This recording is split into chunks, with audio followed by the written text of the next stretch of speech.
12 साल में जनी शिकार भी निकलता है, 12 साल में जनी शिकार निकलता है और आदिवासियों को घुसा जाता है। ये क्या ईडी सीडी?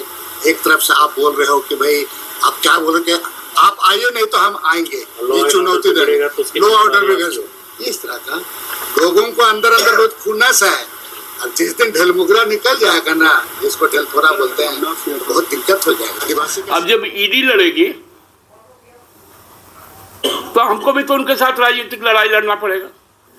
ऐसा चल नहीं सकता। इसलिए लोगों की जो आक्रोश है, वह आक्रोश कहीं विभत्स रूप ना ले ले। जोहार, मैं आनंद कुमार और आप देख रहे हैं जनमन की बात।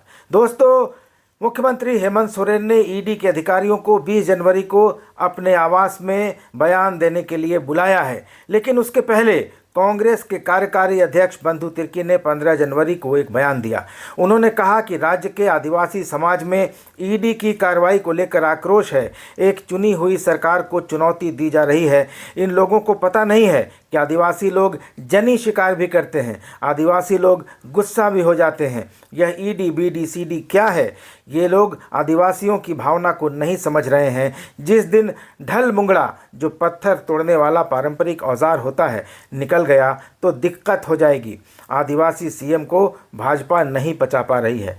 बंधु तिर्की के बयान के एक दिन बाद 16 जनवरी को झारखंड मुक्ति मोर्चा के महासचिव और प्रवक्ता सुप्रियो भट्टाचार्य ने ईडी की कार्रवाई को लेकर एक बार फिर बयान दिया। उन्होंने राजनीति से प्रेरित करार दिया। सुप्रियो भट्टाचार्य ने ईडी की कार्रवाई पर रोष जताते हुए कहा कि इससे राज्य की जनता में काफ़ी आक्रोश है और अगर ईडी ने चेतावनी को समझने में देर की तो इसके गंभीर परिणाम हो सकते हैं। इधर 16 जनवरी को ही झारखंड मुक्ति मोर्चा ने साहेबगंज के रेलवे जनरल इंस्टीट्यूट से विशाल मशाल रैली निकाली और एक तरह से शक्ति प्रदर्शन किया। इस रैली में झारखंड मुक्ति मोर्चा के वरिष्ठ नेता पूर्व मंत्री हेमलाल मुर्मू शामिल हुए। उन्होंने कहा कि भाजपा की केंद्र सरकार लोकतंत्र की हत्यारी है। देश में जहां जहां बीजेपी की राज्य में सरकार नहीं है, वहां ईडी, सीबीआई और एनआईए जैसी एजेंसियों को दमन के लिए इस्तेमाल कर रही है। भाजपा अपनी राजनीतिक उद्देश्य की पूर्ति के लिए ऐसा कर रही है। झारखंड मुक्ति मोर्चा इसका विरोध करेगा। साहेबगंज जिला में शांतिपूर्ण बंदी की घोषणा की। उन्होंने कहा कि 17 जनवरी को साहेबगंज जिला में शांतिपूर्ण बंदी होगी। रेल चक्का जाम भी किया जाएगा। राजमहल के जेएमएम सांसद विजय हांसदा ने रैली में कहा कि केंद्र की भारतीय जनता पार्टी सरकार केंद्रीय एजेंसियों का दुरुपयोग करके मुख्यमंत्री हेमंत सोरेन की छवि धूमिल करना चाह रही है। सम्मान को ठेस पहुंचाने और चरित्र पर दाग लगाने की उनकी कोशिश को झारखंड मुक्ति मोर्चा बर्दाश्त नहीं करेगा। साथ ही ईडी को गंभीर परिणाम भुगतने की चेतावनी भी दी जा रही है। इन सब पर भारतीय जनता पार्टी ने कड़ी प्रतिक्रिया दी है। पार्टी महासचिव प्रदीप वर्मा ने कहा है कि झारखंड मुक्ति मोर्चा नेता के धमकी भरे बयानों से स्पष्ट हो गया है कि ये ईडी के अधिकारियों के साथ पश्चिम बंगाल में हुई वारदात से भी ज्यादा भयावह स्थिति उत्पन्न करने की कोशिश कर रहे हैं।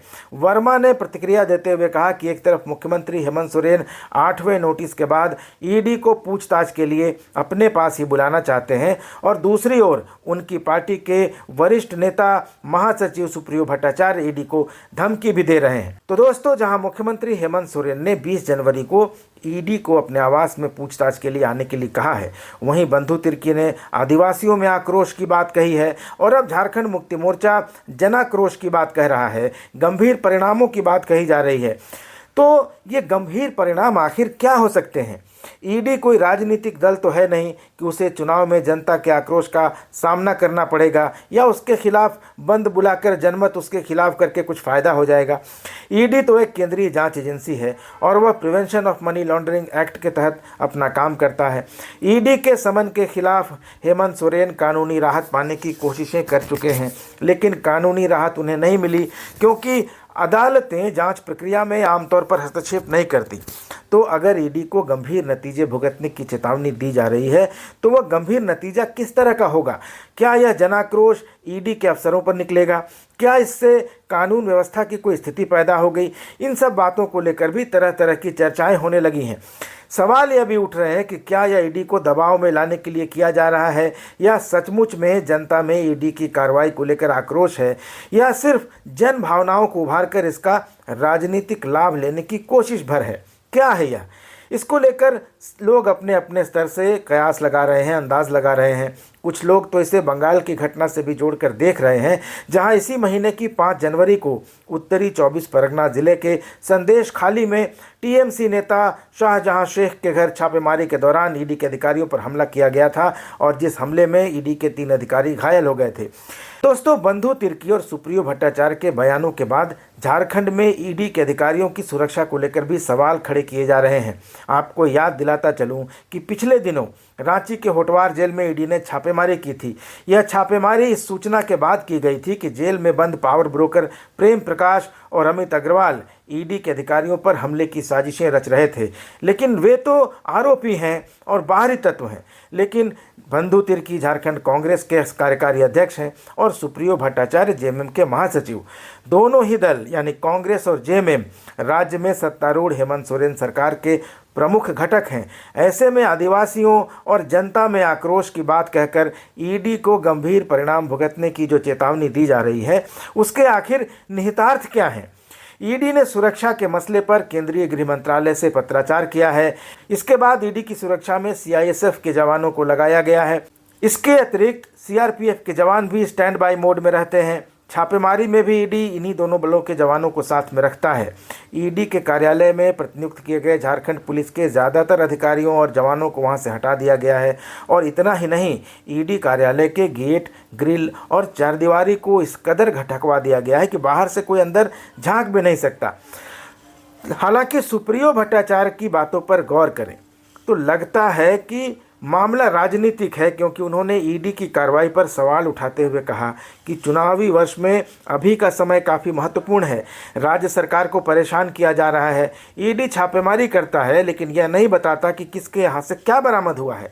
ईडी के साथ हमें राजनीतिक लड़ाई लड़ने पर विवश किया जा रहा है। जैसा छत्तीसगढ़ और राजस्थान में किया गया, वैसा ही झारखंड में किया जा रहा है। इतने दिनों से ईडी ने कई लोगों को पकड़ रखा है, उसमें राजनीतिक लोग भी हैं। तो ऐसे सवाल उठा रहे हैं, तो कहीं ना कहीं इसको राजनीतिक एंगल दिया जा रहा है। मुख्यमंत्री के प्रेस सलाहकार अभिषेक प्रसाद पिंटू को ईडी ने 16 जनवरी को पूछताछ के लिए बुलाया था, वे नहीं गए। इसके पहले सीएम के करीबी कहे जाने वाले आर्किटेक्ट विनोद सिंह और साहेबगंज के डीसी रामनिवास यादव भी नहीं गए थे। इन सभी के यहाँ ईडी ने 3 जनवरी को छापे मारे थे। इस बीच ईडी ने हजारीबाग के कोयला कारोबारी इजहार अंसारी को भी गिरफ्तार कर लिया है। तो अब 20 जनवरी को ईडी के अधिकारी जब झारखंड के मुख्यमंत्री हेमंत सोरेन से बयान लेने के लिए मुख्यमंत्री आवास जाएंगे, उसके पहले अपने बयानों से और साहेबगंज में रोड और रेल रास्ता जाम कर एक तरह से राजनीतिक संदेश देने की कोशिश की जा रही है कि एक आदिवासी मुख्यमंत्री जो अब भाजपा के खेमे में नहीं है, उसे किस तरह से परेशान किया जा रहा है भाजपा के इशारे पर, केंद्र में सत्तारूढ़ सरकार के इशारे पर। 20 जनवरी को दोस्तों रांची में क्या आलम रहेगा? 17 जनवरी को जब ईडी ने साहेबगंज पत्थर खनन घोटाला मामले में मुख्यमंत्री हेमंत सोरेन से पूछताछ की थी, तो बड़ी संख्या में जेएमएम के समर्थक रांची पहुंचे थे।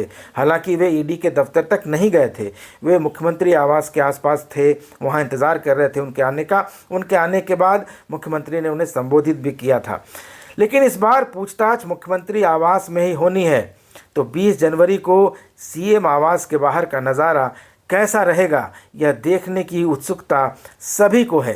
दोस्तों, आप इस बारे में क्या सोचते हैं? वीडियो कैसा लगा, इस पर प्रतिक्रिया अपनी ज़रूर दीजिएगा। अगले वीडियो में मुलाकात होगी, तब तक धन्यवाद, नमस्कार।